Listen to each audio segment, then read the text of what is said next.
Karachi institute of heart disease अस्पताल की इंतज़ामिया भी गैर महफूज हो गई। अस्पताल में वफ्द के साथ इजलास के दौरान अस्पताल के एक डॉक्टर की जानिब से डायरेक्टर डॉक्टर रफत सुल्ताना और दीगर अमले के साथ बदतमीजी की गई, जो कि CCTV में वाज़े देखा जा सकता है। बदतमीजी करने वालों में डॉक्टर कमाल नासिर और स्टाफ आसिफ मसूद शामिल थे। तर्जुमान के मुताबिक अस्पताल की डायरेक्टर प्रोफेसर रफत सुल्ताना अपने स्टाफ के हमरा वफ्द को ब्रीफिंग दे रही थी कि डॉक्टर कमाल नासिर और आसिफ मसूद ने डायरेक्टर रफत और स्टाफ के साथ बदतमीजी और गालम गलोच शुरू कर दी।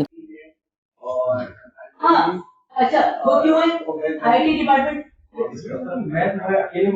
नहीं तो मैं बात ही नहीं करने आया आपसे।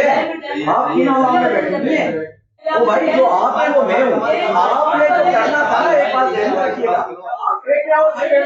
बैठ जा, ये सीनियर हूँ, बैठ जा, रिकॉर्डिंग करो, वो भेजो जिसको भेजना है। बैठ जा साजिद, मैं पहले भी स्टार्ट नहीं मोड़ देने के लिए बस बोलना, ये सीनियर हूँ, आने को जल्दी नहीं।